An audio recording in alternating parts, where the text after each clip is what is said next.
اعوذ باللہ من الشیطان الرجیم بسم اللہ الرحمن الرحیم اولم یہد للذین یرثون الارض من بعد اہلها ان لو نشاء اصبناهم بذنوبهم ونطبع على قلوبهم فهم لا يسمعون تلك القرى نقص عليك من انبائها ولقد جاءتهم رسلهم بالبينات فما كانوا ليؤمنوا بما كذبوا من قبل كذلك يطبع الله على قلوب الكافرين وما وجدنا لأكثرهم من عهد وإن وجدنا أكثرهم لفاسقين۔ سورہ اعراف کی یہ آیت نمبر 100 سے شروعات ہو رہی ہے۔ اس سے پہلے جو 11 رکوع پیچھے درس ہوا تھا اور 12واں رکوع یہاں سے شروع ہو رہا ہے، اللہ رب العزت نے 5 پیغمبروں کے واقعات ذکر فرمائے۔ حضرت نوح علیہ السلام کا، اور اس کے بعد پھر قوم عاد کا حضرت ہود علیہ السلام، پھر حضرت صالح علیہ السلام کا، اور پھر لوط علیہ السلام کا، پھر شعیب علیہ السلام کا۔ تو یہ ترتیب رہی ہے۔ اب اس کے بعد یہاں سے اور بھی تذکرہ ہو رہا ہے، ابھی آگے تذکرہ شروع ہوگا، لیکن اس سے پہلے جو یہ واقعات بیان کیے گئے ہیں، ان واقعات پر اللہ رب العزت نے جو بات ارشاد فرمائی ہے اس کا ذکر یہاں پر ہوتا ہے۔ پہلے یہ ابھی واقعات چل رہے ہیں، 5 واقعات بیان کیے گئے اور ابھی واقعہ شروع ہوگا، لیکن اس کے بیچ میں اب ایک تبصرہ ہے قرآن پاک کا۔ اللہ نے فرمایا اولم یہد للذین یرثون الارض من بعد اہلہا، کیا وہ لوگ جو زمین کے وارث ہوئے ان لوگوں کے جانے کے بعد، جو یہاں سے چلے گئے، جو قومیں مٹ گئیں، ان کے جانے کے بعد جو لوگ وارث ہوئے، کیا یہ سمجھتے نہیں ہیں، یہ ان کی بات عقل میں نہیں آتی ہے کہ اگر ہم چاہیں تو ان کے گناہوں کی وجہ سے ہم انہیں پکڑ لیں اور ان کے دلوں پر ہم مہر لگا دیں، اس طور پر کہ یہ کچھ سن بھی نہ سکیں۔ تلک القرى نقص علیک من انبائہا، یہ جو گاؤں تھے، یہ جو بستیاں تھیں جن کے قصے ہم تمہیں سنا رہے ہیں، جن کے واقعات ہم تمہیں سنا رہے ہیں، وَلَقَدْ جَاءَتْهُمْ رُسُلُهُمْ بِالْبَيِّنَاتِ، ان کے پاس ہمارے رسول واضح نشانیوں کو لے کر آئے۔ فَمَا كَانُوا لِيُؤْمِنُوا بِمَا كَذَّبُوا مِن قَبْلُ، مگر جو وہ پہلے جھٹلا چکے تھے اب اس پر وہ ایمان نہیں لانے والے تھے۔ کذالک، پھر اسی طرح ہم کافرین کے دلوں پر مہر لگا دیا کرتے ہیں۔ وما وجدنا لأکثرهم من عہد، ہم نے ان میں سے اکثر کو دیکھا کہ جو عہد کی پابندی کرنے والے نہیں تھے، اور ہم نے ان میں سے اکثر کو دیکھا کہ یہ فاسقین تھے۔ اللہ رب العزت نے یہاں پر جو بات ارشاد فرمائی، قوموں کے عروج اور زوال کو بیان کیا کہ کیسے قومیں اس دنیا پر رہتی ہیں، اس کا اصول کیا ہے، جن لوگوں کو بلندیاں ملتی ہیں ان کا اصول کیا ہے، اور جب ذلتیں مسلط ہوتی ہیں تو ان کا اصول کیا ہے۔ اور بات یہاں پر اس طور پر ہو رہی ہے کہ اللہ رب العزت نے فرمایا کہ ہم نے نبیوں کو بھیجا۔ پہلے نوح علیہ السلام کو بھیجا۔ نوح علیہ السلام اپنی قوم کو 950 سال تک دعوت دیتے رہے، لیکن جب قوم نے ان کی بات نہیں مانی تو ہم نے پوری دنیا کو، سب کو غرق کر دیا، ان لوگوں کو بچا لیا جو لوگ نوح پر ایمان لائے تھے۔ اس کے بعد پھر حضرت ہود علیہ السلام کی جو قوم تھی، قوم عاد، یہ بڑی اونچی تہذیب لے کر نمودار ہوئی، اتنی شاندار کہ التی لم یخلق مثلها فی البلاد، کہ ان کے جیسے کوئی دوسرا دنیا میں پیدا ہی نہیں کیا گیا تھا۔ اس قدر طاقتور، ڈیل ڈول والے، ذہانت والے، اور اس قدر مال و دولت کی فراوانی اور کثرت اللہ نے بہت نوازا، لیکن یہ قوم بھی شرک کرتی رہی۔ جب شرک میں پڑی تو اللہ رب العزت نے نبیوں کو بھیجا، ایک نبی، پھر دوسرے، پھر تیسرے، پھر چوتھے، یہاں تک کہ یہ نبیوں کا سلسلہ رہا۔ پھر اللہ نے حضرت ہود علیہ السلام کو بھیجا کہ اب یہ تمہاری بات مانتے ہیں تو مانتے ہیں، ورنہ اب پھر انتہا ختم کر دیجیے۔ ہود علیہ السلام نے جس طرح سے دعوت دی ہے، قرآن پاک کے اندر اس کا ذکر کیا گیا ہے، گزشتہ درس میں اس کا بیان آیا کہ کس طرح سے انہوں نے اپنی قوم کو سمجھایا کیسے انہوں نے جا کر اپنی قوم کو سمجھایا، بتایا کہ اللہ کے عذاب سے ڈرو گے، بس وہ آنا ہی چاہتا ہے، اگر تم نے بات نہ مانی تو پھر اللہ عذاب بھیج دے گا۔ اور قوم نے ان کا مذاق اڑایا، ان کے اوپر دروازہ بند کر لیا، ان کو دھکے دیا اور کہا کہ لاؤ عذاب پکڑ کر لے کر آؤ، کہاں ہے تمہارا عذاب، دکھاؤ ہمیں۔ پھر اللہ رب العزت نے قوم ہود کو بھی برباد کر دیا، قوم عاد کا نام و نشان مٹ گیا۔ اس کے بعد پھر حضرت لوط علیہ السلام کی جو قوم تھی صدوم کے علاقوں میں، اس کا تذکرہ آیا۔ پھر حضرت شعیب علیہ السلام کی قوم کا تذکرہ آیا۔ ان کے اندر بنیادی جو کمیاں تھیں، شرک اور کفر، یہ سب سے بڑا جرم۔ اس کے بعد پھر اخلاقی بیماریاں تو ان کے ساتھ میں آتی ہیں، یہ ان کے ساتھ میں ساری بیماریاں آتی ہیں، بہت ساری، جن کا تذکرہ یہاں پر کیا گیا۔ اللہ نے فرمایا کہ دیکھو ہم نے ان کو بھی ہٹا دیا، ان سب کو ہم نے برباد کر دیا اور ان سب کا نام و نشان ہم نے مٹا دیا۔ اب اس کی جگہ پر تم آئے ہو، اب تم اسی دنیا میں رہ رہے ہو، تم کو موقع ملا ہے، تمہیں ہم نے موقع دیا ہے دنیا میں رہنے کا۔ تو اب جب تم دنیا کے اندر رہ رہے ہو تو اس کے بھی تو کچھ اصول ہیں۔ جو قاعدہ اور قانون قوم عاد، قوم نوح پر نافذ ہوتا تھا، وہی قاعدہ قانون تو تمہارے اوپر بھی نافذ ہوگا۔ وہ جب شرک اور کفر کرتے تھے تو انہیں دنیا سے ہٹا دیا گیا، نیست و نابود کر دیا گیا، تو تم جو شرک اور کفر کر رہے ہو تو پھر تمہیں کیوں باقی رکھا جائے گا؟ اسی کو فرمایا گیا کہ کیا ان لوگوں نے سبق نہیں لیا؟ اولم یہدی، کیا ان لوگوں نے وہ عبرت نہیں پکڑی، وہ سبق نہیں لیا کہ اب تم اس زمین کے وارث ہوئے ہو جن زمین والوں کو ہم نے مٹا دیا تھا، ان کی جگہ پر اب تم آئے ہو۔ معلوم یہ ہوا کہ نبیوں کی جو دعوت ہوتی ہے وہ اپنے آپ میں فائنل ہوتی ہے، اور آخری نبی حضرت محمد مصطفیٰ صلی اللہ علیہ وسلم کو اللہ نے جب نبی بنا کر بھیج دیا تو یہ نبوت کے ساتھ اعلان تھا اس بات کا کہ آپ کو ہم نے آخری نبی بنایا ہے اور پوری دنیا کے لیے بنایا ہے۔ ابھی تک جو نبی تھے چھوٹی چھوٹی قوموں کی طرف بھیجے گئے، علاقوں کی طرف بھیجے گئے، لیکن اللہ کے رسول کو جب نبی بنا کر بھیجا گیا تو پوری دنیا کے لیے نبی بنا کر بھیجا گیا۔ اور اب چونکہ آپ کے اولین مخاطب اہل عرب ہیں، وہی آپ کے مخاطب ہیں، تو آپ نے ان سے کہا کہ تم لوگ اپنے جو سفر کرتے ہو، رحلت الشتاء والصیف، جو تمہارا یہ سفر ہوتا ہے جاڑوں میں بھی اور گرمیوں میں بھی، تم ان علاقوں سے نکلتے ہو جن علاقوں کو عرب بعیدہ کہا جاتا ہے، مٹے ہوئے علاقے، وہ علاقے جہاں پر اللہ کا عذاب آیا، تو تم ان علاقوں سے گزرتے ہو، اور تمہیں اچھی طرح سے معلوم ہے کہ یہاں پر نبی بھیجے گئے تھے اور ان قوموں نے اپنے نبی کو نہیں مانا تھا، ان کا مذاق اڑایا تھا، تو اس کے نتیجے میں ان کو برباد کر دیا گیا۔ تو تم لوگ کے درمیان بھی اللہ نے ایک نبی کو بھیجا ہے، حضرت محمد مصطفیٰ صلی اللہ علیہ وسلم کو۔ اب تم بتاؤ کہ اگر تم ان کا انکار کرو گے، تم ان کا مذاق اڑاؤ گے اور ان کو تکلیفیں دو گے اور بات نہیں مانو گے، تو تمہارے ساتھ کیا انجام ہونا چاہیے؟ کیا تمہارے ساتھ وہی انجام نہ ہو جو قوم عاد اور قوم سمود کے ساتھ ہم نے کیا؟ قانون تو ایک ہے۔ یہ جب قرآن پاک کی آیتیں نازل ہوئی ہیں، اللہ کے پیارے رسول صلی اللہ علیہ وسلم دہل گئے تھے، ڈر گئے تھے۔ چنانچہ ہمارے نبی صلی اللہ علیہ وسلم کی شفقت دیکھیے، محبت دیکھیے اپنی امت سے، کہ آپ نے اللہ رب العزت کے سامنے دعا مانگی کہ اے میرے رب، اے میرے پروردگار، میری دعا قبول فرما لے۔ اللہ نے کہا کون سی دعا؟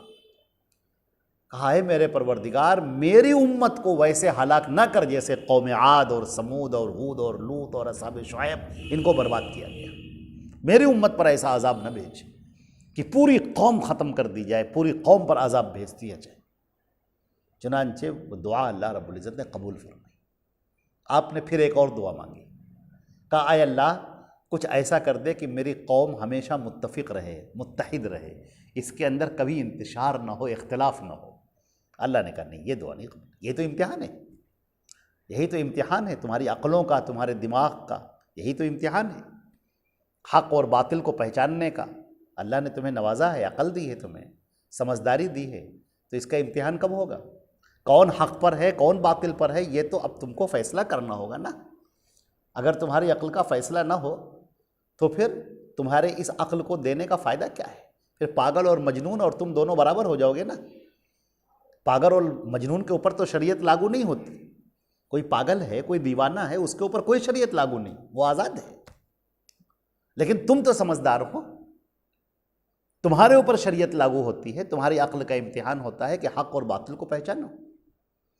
اور اصول کیا ہے کہ تمہارے درمیان نبی بھیجا گیا، اور جو نبی بھیج دیا گیا وہ فائنل ہے، کوئی گنجائش نہیں ہے، اف اور بٹ کی کوئی گنجائش نہیں ہے کہ مانیں یا نہ مانیں، قبول کریں کہ نہ کریں، عمل کریں کہ رہنے دیں، اس کی کوئی گنجائش نہیں ہے۔ عمل کرنا ہی کرنا ہے، ماننا ہی ماننا ہے۔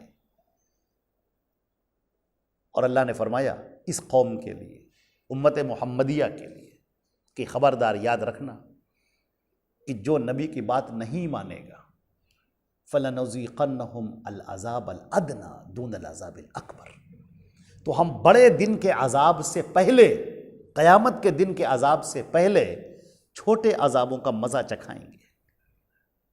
چھوٹے عذابوں کا مزہ دنیا میں تمہیں چکھنا پڑے گا۔ عذاب تو مسلط ہوگا، قوم عاد کی طرح نہ صحیح، قوم سمود کی طرح نہ صحیح، لیکن عذاب سے تم بچ نہیں پاؤ گے جو اپنے نبی کو چھوڑ کر ہٹے گا۔ تو اس امت کے لیے سب سے بڑی کشتی نجات توحید ہے۔ جو توحید پر گامزن ہے، جس نے توحید کو پکڑ رکھا ہے، اس نے وہ مضبوط سرا پکڑ رکھا ہے، لن فصام لہا، جو کبھی ٹوٹ نہیں سکتا، کبھی اکھڑ نہیں سکتا۔ چنانچہ اللہ رب العزت نے یہ پیغمبروں کا یہ واقعہ بیان کیا اور کہا دیکھو ہم نے جن کو بھی عذاب بھیجا اکثر فاسق تھے، اس لیے ہم نے عذاب دیا ہے۔ عذاب ہم نے اس لیے نہیں دیا کہ وہ سب اچھے تھے، نیک لوگ تھے، نہیں، نیک لوگوں پر ہم عذاب کہاں بھیجتے ہیں؟ عذاب تو بھیجا جاتا ہے جب وہ قومیں بگڑ جاتی ہیں، جب ان کے اندر بگاڑ آ جاتا ہے، اور جب سدھرنے کا نام نہیں لیتے تب پھر ان پر عذاب آتا ہے۔ اب یہ واقعات بیان کرنے کے بعد اللہ رب العزت نے یہاں پر اب اس قوم کا تذکرہ شروع کیا ہے جو بنی اسرائیل کہلاتی ہے۔ ابھی یہ آپ کو معلوم ہے کہ سورہ اعراف مکی سورہ ہے، یہ ہجرت سے بالکل متصل نازل ہوئی ہے، اس کا بعض حصہ مدینے میں نازل ہوا ہے، بالکل ہجرت سے پہلے کے۔ تو یہاں پر انبیاء کرام کے واقعات کو بیان کر کے ایک عالمی پیغام دیا جا رہا ہے، پوری امت کے لیے اصول دیے جا رہے ہیں مسلمانوں کو کہ تم بلندیاں چاہتے ہو ان اصول کو پکڑے رہنا، اور جس دن تم نے یہ اصول چھوڑ دیے تو ذلت تمہارا مقدر ہو جائے گی، کیونکہ اللہ کے ہاں کوئی رشتہ داری نہیں چلتی، اللہ کے ہاں اس کے اصول چلتے ہیں۔ جو جتنا زیادہ فرما بردار ہے وہ اتنا ہی زیادہ اللہ کو پیارا ہے اور محبوب ہے، اور جو نافرمان ہے اور شرک کرنے والا، کفر کرنے والا ہے، اللہ کو وہ شخص اتنا ہی ناپسند ہے۔ لہٰذا اللہ کے ہاں رشتہ داریاں نہیں چلتی، اللہ کے ہاں چلتا یہ ہے کہ تم اللہ کے کتنے فرما بردار ہو۔ لہٰذا اب مدینے کے اندر چونکہ اکثریت یہودیوں کی تھی اور نصارہ اگرچہ آباد ان کے بھی قبائل تھے لیکن وہ اس طرح سے آباد نہیں تھے جس طرح سے یہودی آباد تھے، مدینے کے معیشت پر قابض تھے، اور ان کے بڑے بڑے قبائل بنو قینقاع، بنو نذیر، بنی قریظہ، یہ سب کے سب پورا ہولڈ رکھے ہوئے تھے مدینے کے اوپر، پوری تجارت پر ان کا ہولڈ تھا، اور انہی کی ثقافت اور کلچر سے اور ان کے طور طریقوں سے مدینے کے لوگ بھی متاثر ہوتے تھے۔ یہ ایک الگ پورا باب ہے کہ اللہ کے نبی صلی اللہ علیہ وسلم نے کیسے توحید کو، کفر اور شرک کو بالکل الگ کر دیا، اور کہا جو مسلمان ہیں ان کی اپنی الگ پوری تہذیب ہے، اور جو کفار ہیں ان کا الگ پورا رویہ ہے، ان کا پورا الگ طریقہ ہے۔ جو مسلمان ہیں وہ بالکل نمایاں ہیں اپنے آپ میں، وہ کوئی ڈھکے چھپے نہیں ہیں، یہاں منافقت کا دور نہیں ہے، جو ہے سامنے ہے، کھلم کھلا ہے، صاف بالکل۔ ہم ایک اللہ کو ماننے والے ہیں، کسی غیر کے آگے سر نہیں جھکاتے، یہ بات بالکل صاف صاف ہے۔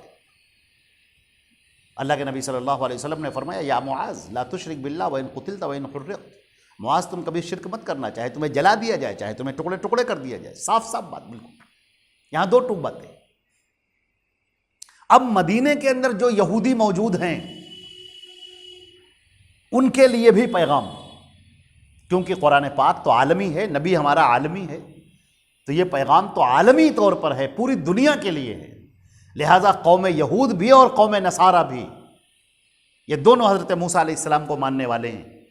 اللہ رب العزت نے حضرت موسیٰ علیہ السلام کے واقعات یہاں پر تذکرہ فرمایا اور اس کا ذکر فرمایا کہ سب سے پہلے دیکھو یہاں پر ذکر آیا یہ آیت نمبر 103 کے اندر، ثم بعثنا من بعدہم موسیٰ، اور پھر ان کے بعد ہم نے موسیٰ کو بھیجا بآیاتنا، اپنی نشانیوں کو لے کر، الی فرعون وملئہ، فرعون اور اس کے درباریوں کی طرف، فظلموا بہا، مگر ان لوگوں نے بھی ظلم کیا۔ فانظر کیف کان عاقبۃ المفسدین، تو ذرا سا دیکھو کہ ان فساد مچانے والے فسادیوں کا انجام کیا ہوا، جنہوں نے نبی کو جھٹلایا، موسیٰ علیہ السلام جیسے پیغمبر کو جھٹلایا، تو ہم نے پھر اس کے ساتھ کیا انجام کیا۔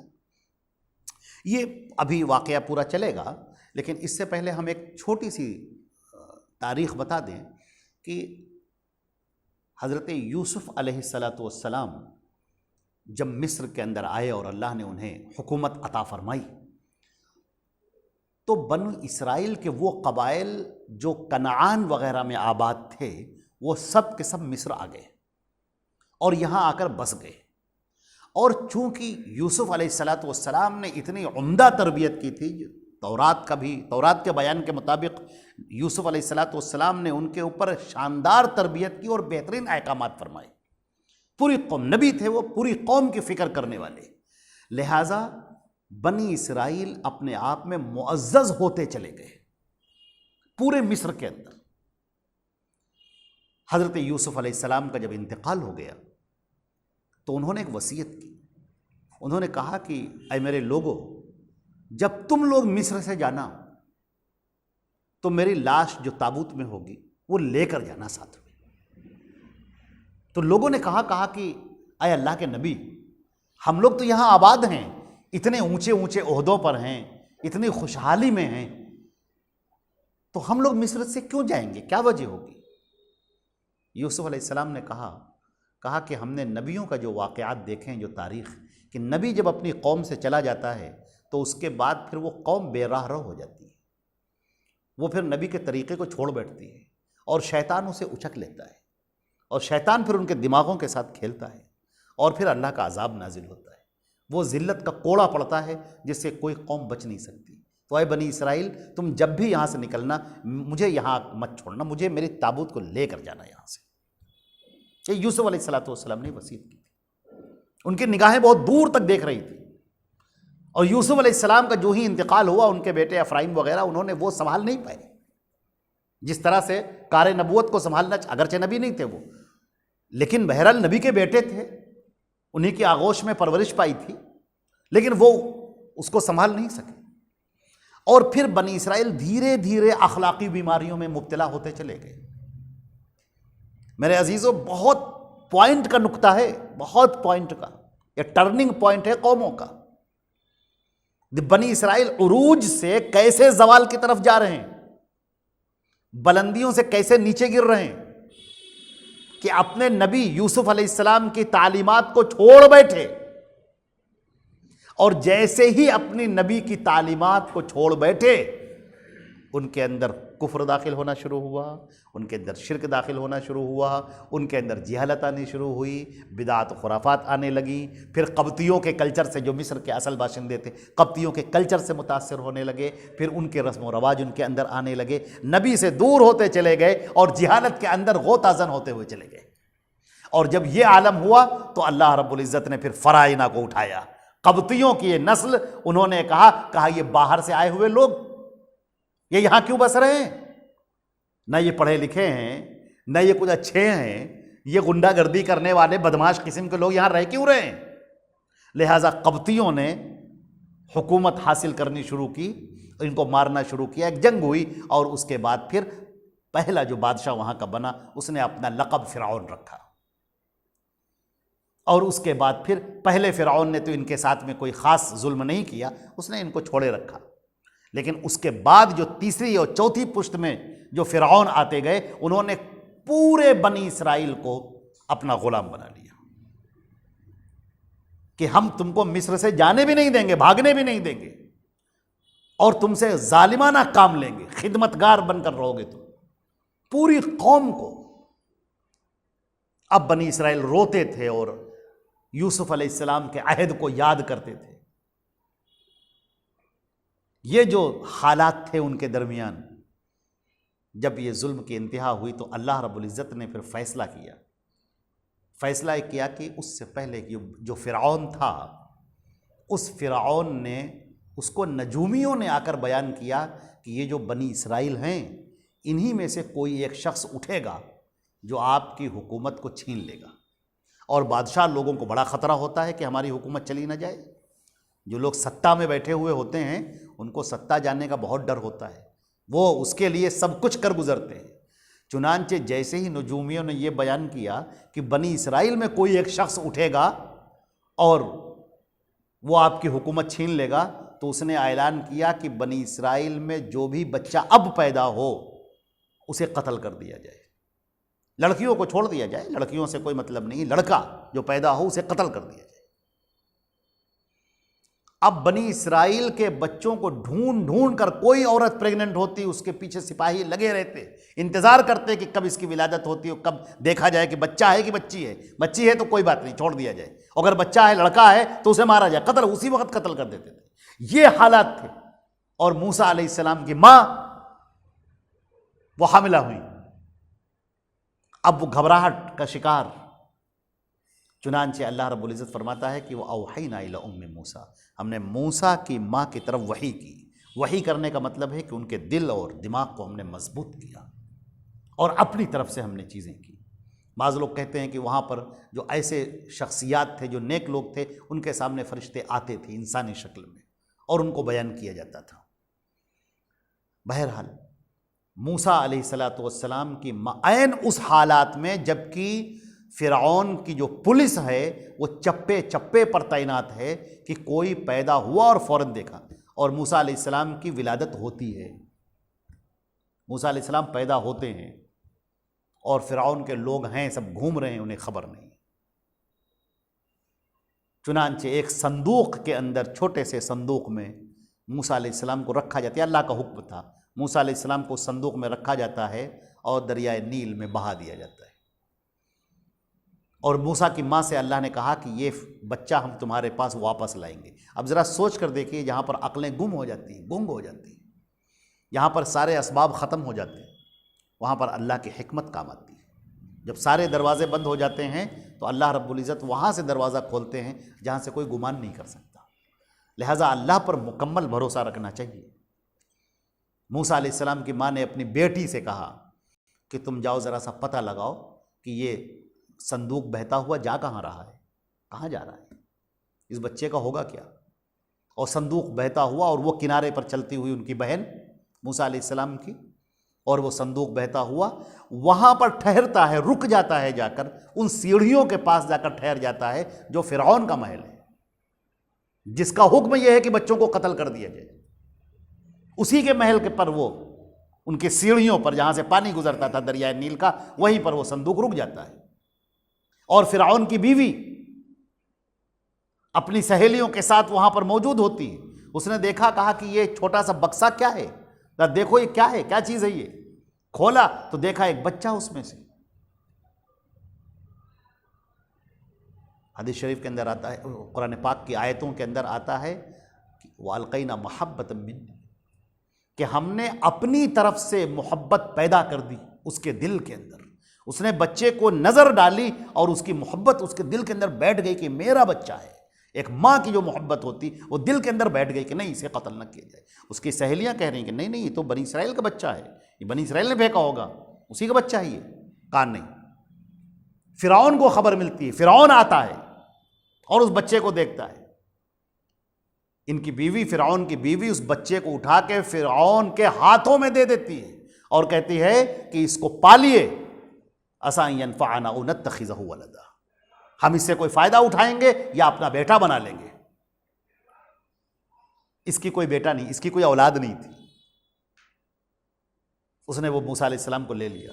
فرعون نے کہا ٹھیک ہے، اس کی پرورش کی جائے، کوئی بات نہیں۔ فرعون یہ سوچ رہا ہے کہ بنی اسرائیل کا بھی بچہ ہے تو کوئی بات نہیں، گھر میں ہے ہمارے نا، ہماری آنکھوں کے سامنے پرورش ہوگی، کہاں بھاگ کے جائے گا، ہماری نگاہوں کے سامنے. جب حضرت موسیٰ علیہ السلام فرعون کے محل میں آ گئے تو اللہ رب العزت نے اس کی جو بیوی تھی جو فرعون کی، اس کو اولاد سے نوازا، اس کی بھی اولاد ہوئی.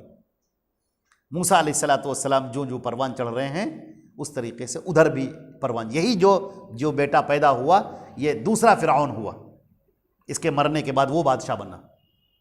جو فرعون پانی میں ڈوبا ہے وہ یہ دوسرا والا ہے جو موسیٰ علیہ السلام کے ساتھ پروان چڑھا ہے، ان کے ساتھ میں کھیلا کودا ہے.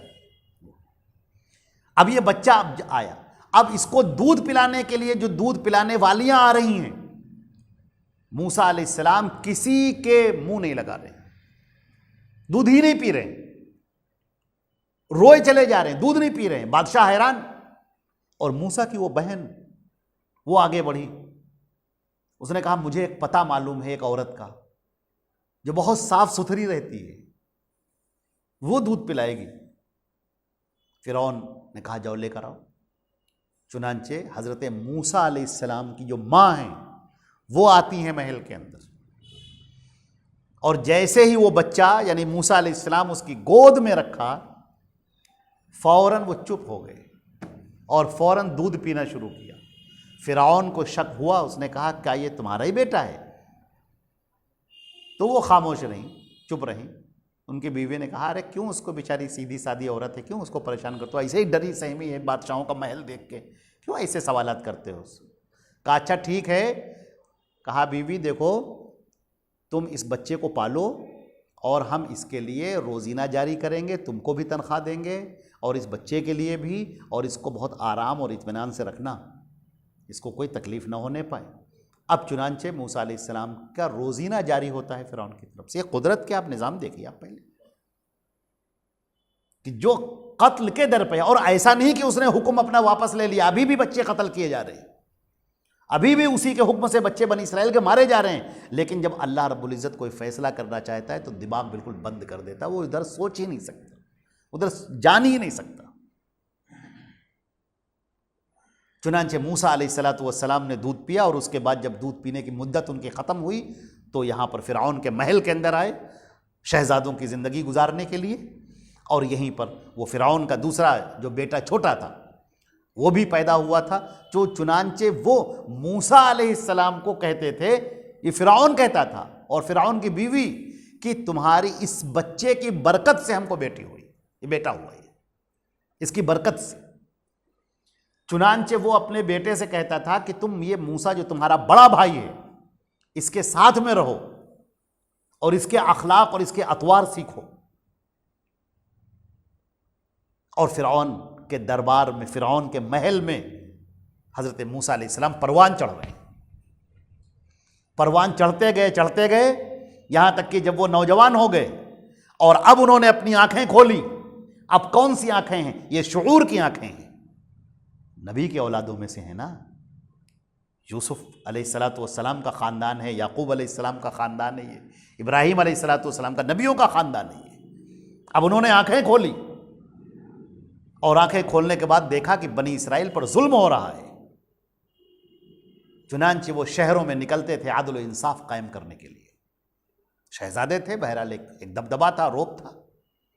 اور اتفاق سے ایسا ہوا کہ جب وہ باہر نکلے ایک بار تو دیکھا کہ ایک قبطی اور ایک بنی اسرائیل دونوں آپس میں لڑ رہے ہیں.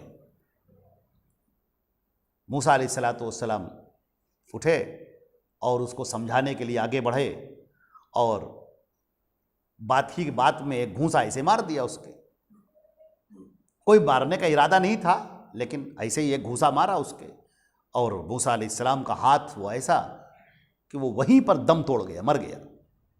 وہ قبطی، وہ بنی اسرائیل جس کے لیے موسیٰ علیہ السلام کھڑے تھے، جس کے لیے موسیٰ علیہ السلام اتر کے آئے تھے، وہ بھاگ کھڑا ہوا اور موسیٰ علیہ السلام بھی اپنے واپس آ گئے. اب شہر میں چرچا کہ قبطی کو کس نے مارا. اس کا مطلب یہ ہے کسی بنی اسرائیل نے مارا ہے. ان غلاموں کی اتنی ہمت ہو گئی کہ قبطیوں کو مارا جائے، ڈھونڈو اس کا قاتل کون ہے. موسیٰ علیہ السلام ان سب سے بے پرواہ اپنے آرام سے دربار میں ہیں، فرعون محل میں ہیں. اگلے دن وہ پھر نکلتے ہیں گشت پر، اور کیا دیکھتے ہیں کہ وہی بنی اسرائیل جو کل لڑائی کر رہا تھا اور جس کے لیے موسیٰ علیہ السلام اتر کے آئے تھے اور اس کو مارا تھا تو مر گیا تھا وہ پھر لڑائی کر رہا ہے دوسرے سے. تو موسیٰ علیہ السلام نے کہا کہ تم بہت بڑے بدماش ہو، جب دیکھو تب تم لڑتے رہتے ہو، یہ کون سا تمہارا طریقہ ہے؟ یہ کہہ کر موسیٰ علیہ السلام پھر اترے تاکہ دونوں کی لڑائی کو الگ الگ کر دیں. لیکن وہ عقل کا نالائق بیوقوف وہ چلایا، کہنے لگے موسیٰ میرے پاس نہ آنا، میرے پاس نہ آنا. اس کو لگا کہ موسیٰ مجھے گھونسا ماریں گے ابھی، تو اس نے کہا میرے پاس نہ آنا، کیا تم مجھے ویسے ہی مار دینا چاہتے ہو جیسے کل اس قبطی کو مار دیا تھا؟ اب یہ بات سن کے وہاں پر جو لوگ تھے، جو آس پاس کے تھے، وہ چرچا، رہے شہزادے نے مارا. چنانچہ ادھر موسیٰ علیہ السلام، وہ تو پھر موسیٰ علیہ السلام چلے آئے. اب یہ راز کھل گیا، موسیٰ علیہ السلام کو بھی فکر ہوئی، اور اچانک موسیٰ علیہ السلام کے پاس رات میں ان کا ایک خیر خواہ پہنچتا ہے. دربار میں ان کے بھی لوگ تھے، ان کے بھی جانکار تھے دربار میں. چنانچہ وہ آئے اور کہنے لگے کہ لوگ آپ کے خلاف سازش کر رہے ہیں کہ آپ کو قتل کر دیا جائے، چنانچہ آپ نکلیے. اور جو آپ کے وفادار لوگ تھے وہ آپ کو محل سے نکالنے کے لیے، ظاہر سی بات ہے کہ سب. چنانچہ موسیٰ علیہ السلام چپکے سے اب وہاں سے نکل پڑے. کہاں جانا ہے نہیں معلوم، کچھ نہیں پتا، چل پڑے وہاں سے. اور چلنے کے بعد پہنچتے ہیں جب فرعون کے اس سرحد سے باہر نکل گئے تو ایک پیڑ کے نیچے بیچارے بیٹھ گئے. دیکھا وہاں پر کہ کچھ لڑکیاں ہیں، وہ بیچاری کھڑی ہوئی ہیں اور مرد پانی بھر رہے ہیں، اور بیچاری شرماتی ہوئی کھڑی ہوئی ہیں. موسیٰ علیہ السلام نے کہا کیا بات ہے، تم لوگ کیوں کھڑی ہوئے، کون ہے یہ لوگ؟ چونکہ مزاج حق بات کہنے کا ہے، کوئی ڈر و خوف تو ہے نہیں ان کو. چنانچہ انہوں نے کہا کہ یہ مرد لوگ ہیں، جب تک یہ پانی بھر نہیں لیں گے ہم لوگ کو پانی بھرنے نہیں دیتے. کہا ایسا کیوں؟ کہا بس یہی رواج ہے یہاں کا. موسیٰ علیہ السلام کا چلو آگے دیکھتے ہیں. موسیٰ علیہ السلام آگے بڑھے. ایک تو جو پتھر پڑا ہوا تھا اس کو اپنے دونوں ہاتھ سے اٹھا کے کنارے پھینک دیا، جسے کوئی اٹھا نہیں پاتا تھا، بڑے بڑے پہلوان نہیں اٹھا پاتے تھے، انہوں نے بالکل آسانی سے اٹھا کے کنارے پھینک دیا. اور پانی خود بھرا، اس میں سے نکالا اور ان لوگوں کو دیا، کہا تم سب کھڑے رہو، خبردار. اب وہ دیکھ رہے ہیں یہ اجنبی کون ہے، اور ان کے لہیم شہیم ڈیل ڈول دیکھ کے ہمت نہیں ہو رہی کہ آگے بڑھیں. بہرحال ایک وقار ہے نبوت کا، اگرچہ ابھی نبی نہیں بنے ہیں.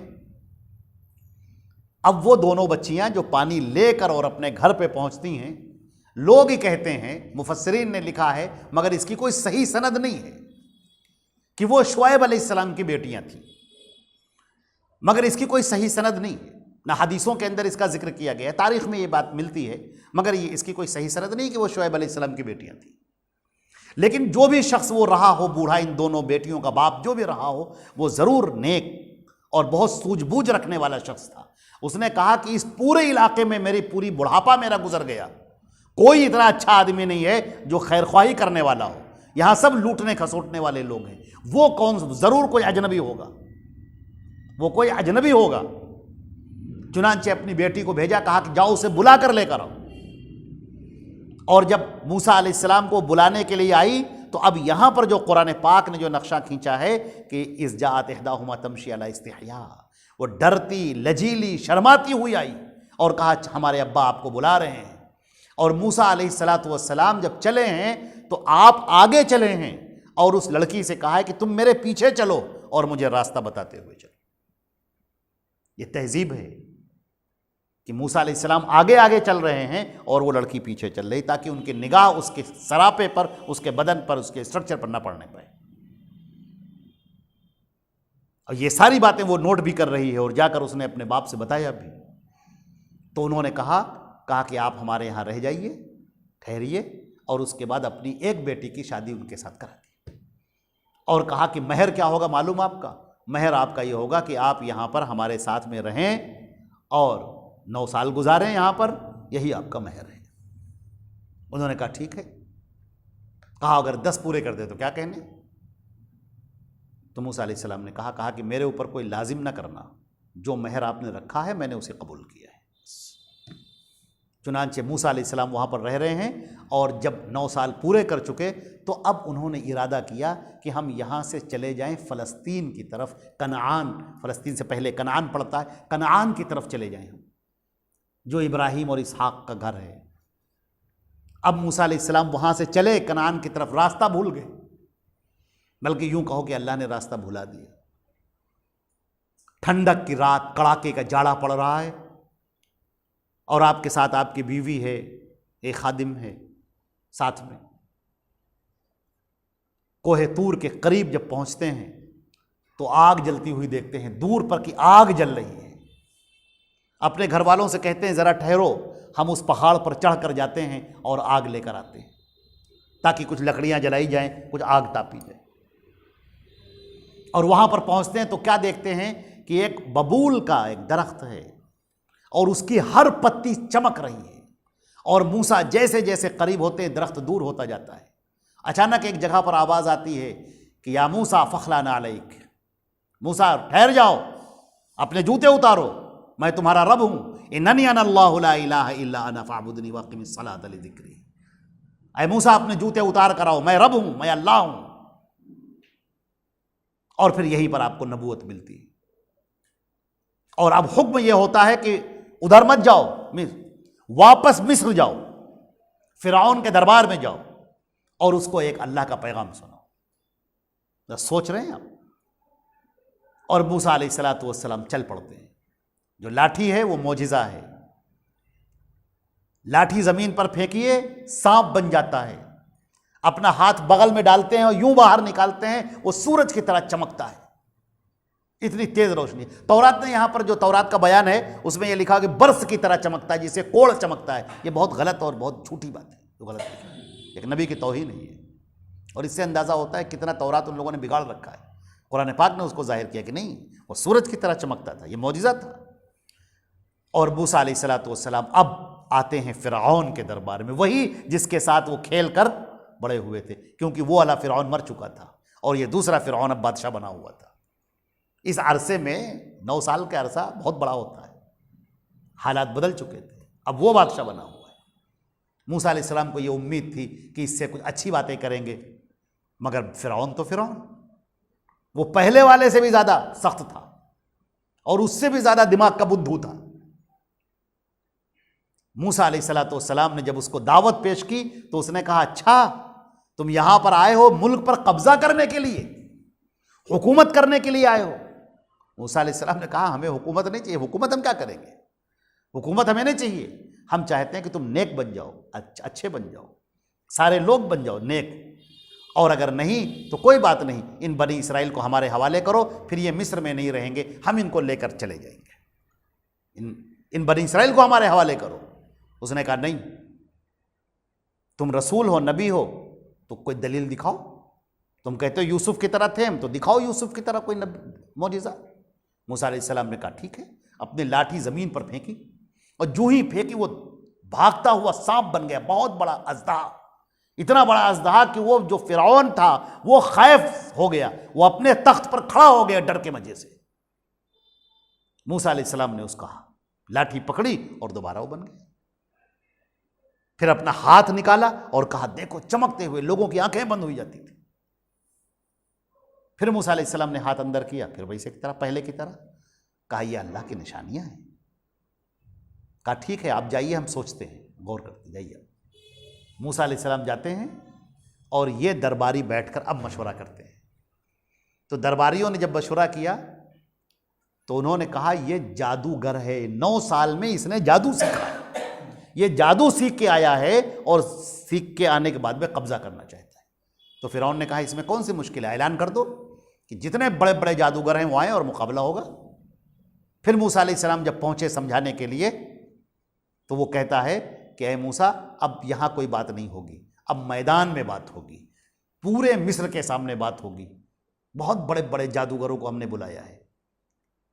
چنانچہ بہت بڑے بڑے جادوگر آئے اور فرعون نے ان سے کہا کہ ہمارے پاس جو شخص ہے اس کا یہ جادو ہے۔ انہوں نے کہا کوئی بات نہیں، ہم اس سے اچھا جادو کر لیں گے۔ موسیٰ علیہ السلام کی طرف ان لوگوں نے دیکھنا بھی گوارا نہیں کیا، اور حضرت ہارون اور موسیٰ علیہ السلام بیچارے کھڑے ہوئے۔ اس کے بعد جب وہ مقابلے کا وقت آیا تو وہ بڑے شان کے ساتھ کہتے ہیں امان تلقی و امان نکون نحن من القا، بتاؤ کون پہلے ڈالے گا، تم یا ہم؟ موسیٰ علیہ السلام نے کہا بل القوا، تم ہی ڈالو۔ انہوں نے سارے جو جادوگر ہیں سب اپنی لاٹھیاں زمین پر پھینکیں، اپنی رسیاں زمین پر پھینکیں، اور وہ سب سانپ بن گئے۔ لوگوں کو لگنے لگا، آنکھوں کا دھوکہ لگنے لگا، یہ جادو کیا گیا لوگوں پر کہ گویا کہ وہ سانپ ہے، حتیٰ کہ موسیٰ علیہ السلام کو بھی ڈر لگنے لگا، وہ پیچھے ہٹ گئے۔ اللہ نے وحی کی کہا موسیٰ ڈرو مت، لا تخف، ڈرو نہیں، یہ کچھ نہیں ہوگا، یہ سارا جادو ایک بار میں ختم ہو جائے گا۔ ولا یفلح الساحر حیث اتی، کچھ نہیں ہے، تم اپنی لاٹھی ڈالو۔ چنانچہ موسیٰ علیہ السلام نے اپنی لاٹھی گھما کے جو پھینکی ہے وہ اتنا بڑا سانپ بنا کہ اس نے ساری لاٹھیوں رسیوں کو نگلنا شروع کر دیا۔ اب جو جادوگر ہیں وہ ماہرین ہیں، اپنے فن کے ماہر ہیں، جینیس لوگ ہیں، انہوں نے کہا نہیں، یہ جادو نہیں ہے، یہ جادو نہیں ہے۔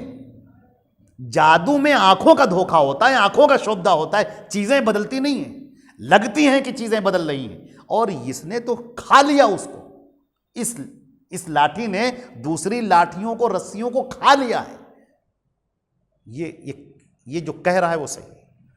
یہی تمام کے تمام جادوگر موسیٰ سے کہتے ہیں کہ اے موسیٰ تم جادوگر نہیں ہو، اور موسیٰ کہتے ہیں میں تو کہہ ہی رہا ہوں کہ میں جادوگر نہیں، میں تو اللہ کا بھیجا ہوا پیغمبر ہوں۔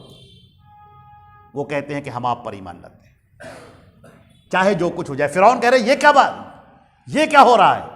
کہا نہیں، یہ سچا نبی ہے، یہ جادو ہے ہی نہیں جو اس نے دکھایا، اس کا نام جادو نہیں ہے، ہم جادو کی گہرائی سے واقف ہیں۔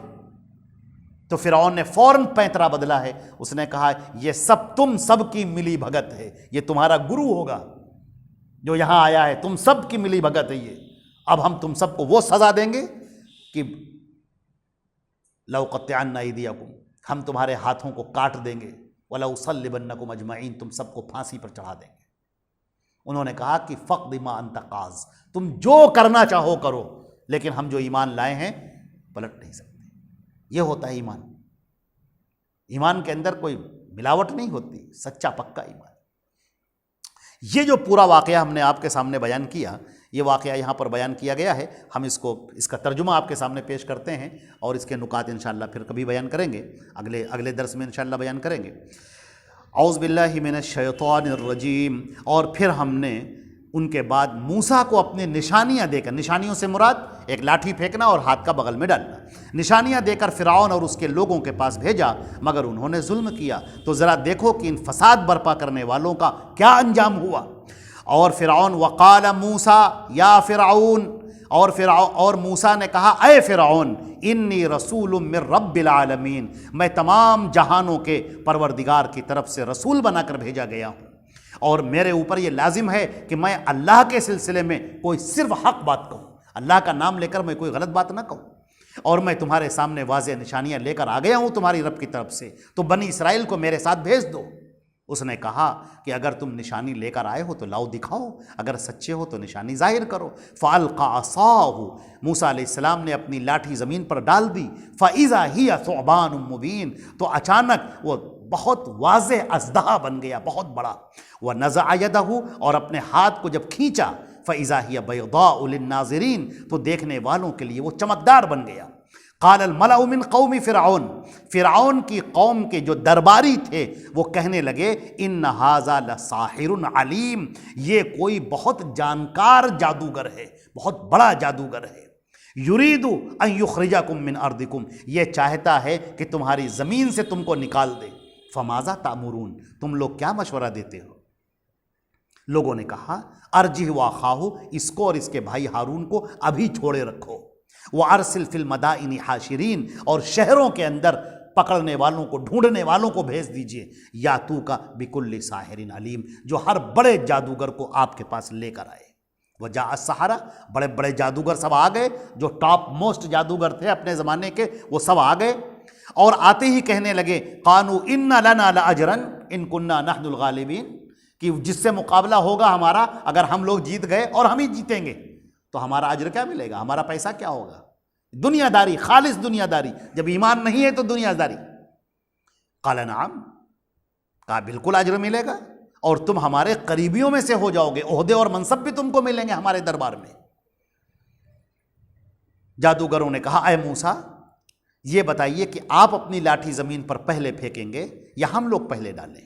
قال القوا، انہوں نے کہا کہ آپ لوگ اپنی لاٹھیاں زمین پر پھینکیے۔ فلما القوا، جب انہوں نے، جادوگروں نے اپنی لاٹھیاں زمین پر ڈالی، سحروا اعین الناس، تو لوگوں کی نگاہوں پر انہوں نے جادو کر دیا، واسترہبوہم، اور لوگوں کو دہشت میں، خوف میں مبتلا کر دیا، وجاؤوا بسحر عظیم، اور انہوں نے بہت بڑا جادو کیا تھا۔ وَأَوْحَيْنَا إِلَىٰ مُوسَىٰ، اور ہم نے موسیٰ کی طرف وحی کی کہ اے موسیٰ تم اپنی لاٹھی زمین پر ڈالو، فَإِذَا هِيَ تَلْقَفُ مَا يَأْفِكُونَ، تو ان لوگوں نے جو بھی گڑھا ہے ان سب کو وہ نگل لے گا۔ فَوَقَعَ الْحَقُّ، حق واقع ہو گیا، وَبَطَلَ مَا كَانُوا يَعْمَلُونَ، اور جو لوگ وہ برا کام کیا کرتے تھے وہ سب باطل ہو گیا، جو جادو انہوں نے کیا تھا سب باطل ہو گیا۔ فَغُلِبُوا هُنَالِكَ وَانقَلَبُوا صَاغِرِينَ، سب کے سب شکست کھا گئے اور ذلیل ہو کر وہاں سے واپس ہوئے۔ وَأُلْقِيَ السَّحَرَةُ سَاجِدِينَ، ایسے موقع پر سارے جادوگر سجدے میں گر پڑے۔ قالوا، اور کہنے لگے، آمنا برب العالمین، ہم رب العالمین پر ایمان لے کر آئے، رب موسیٰ و ہارون، موسیٰ اور ہارون کے رب پر، کیونکہ فرعون بھی رب العالمین کہتا تھا اپنے آپ کو، تو کہا ہم موسیٰ اور ہارون کے رب پر ایمان لائے۔ فرعون کہنے لگا کہ تم ایمان لے آئے ہو بغیر مجھ سے پوچھے ہوئے، میری اجازت کے بغیر، یہ یقیناً ایک بہت بڑی سازش ہے جو تم لوگوں نے شہر میں رچی ہے تاکہ یہاں سے یہاں کے لوگوں کو نکال کر باہر کر دو، تو ان قریب تم جان کر رہو گے میں تمہارے ہاتھوں کو کاٹ دوں گا، تمہارے پیروں کو کاٹ دوں گا الٹی سمت سے، اور تم سب کو میں پھانسی پر چڑھا دوں گا۔ انہوں نے کہا ہم اپنے رب کی طرف جانے والے ہیں اور تم ہم پر کیا الزام لگاتے ہو سوائے یہ کہ ہم اپنے رب کی آیتوں پر ایمان لے آئے ہیں۔ جب آیتیں ہمارے پاس آ گئیں، اے ہمارے پروردگار ہمارے اوپر صبر اڈیل دے اور ہمیں حالت ایمان میں دنیا سے رخصت کر۔ اور فرعون کی قوم کے جو بڑے بڑے سردار تھے وہ فرعون سے کہنے لگے کہ آپ موسیٰ کو اور اس کی قوم کو چھوڑ دیں گے تاکہ وہ زمین پر فساد برپا کریں، اور آپ کو اور آپ کے معبود کو چھوڑ دیں وہ؟ اس نے کہا کہ ہم ان کے لڑکوں کو قتل کریں گے، ان کی عورتوں کو زندہ رکھیں گے، اور ہم ان سب کے اوپر غالب ہیں۔ موسیٰ علیہ السلام نے جب یہ ظلم و ستم کا اعلان سنا بادشاہ کی طرف سے، جب بادشاہ ظالم ہو، حکومتیں ظالم ہوں، تو موسیٰ علیہ السلام نے کہا اپنی قوم سے، جو قوم کمزور ہے اور اسباب بھی نہیں ہیں، وسائل بھی نہیں ہیں کہ وہ حکومت سے ٹکر لے سکیں، کمزور لوگ ہیں، موسیٰ علیہ السلام نے کیا کہا؟ ہر دور کے لیے یہ موسیٰ نے کہا اپنی قوم سے، استعینوا باللہ، اللہ سے مدد طلب کرو اور صبر کرو، یہ زمین تو اللہ کی ہے، وہ جس کو چاہتا ہے اپنے بندوں میں سے وارث بناتا ہے، اور انجام متقیوں کے لیے ہے۔ اب بنی اسرائیل کہنے لگے کہ آپ کے آنے سے پہلے بھی ہم کو ستایا جاتا تھا اور آپ کے آنے کے بعد بھی ہم کو ستایا جا رہا ہے۔ موسیٰ علیہ السلام نے کہا کہ بہت قریب ہے کہ تمہارا رب تمہارے دشمن کو ہلاک کر دے اور اس زمین کا تم کو وارث بنا دے، اور پھر دیکھے کہ تم کیسے کرتے ہو، کیا کرتے ہو۔ چنانچہ یہاں پر اب ہم آگے اور بھی گفتگو ہے، یہاں پر 14 رکوع ختم ہو جاتے ہیں، 15واں رکوع شروع ہوتا ہے، یہ آیت نمبر 129 تک ہم نے کیا ہے۔ ابھی یہ واقعہ اور چلے گا، چلتا رہے گا، لیکن اب اس واقعے کو یہیں پر روکتے ہیں۔ اللہ رب العزت ہم کو اور آپ کو عمل کرنے کی توفیق عطا فرمائے۔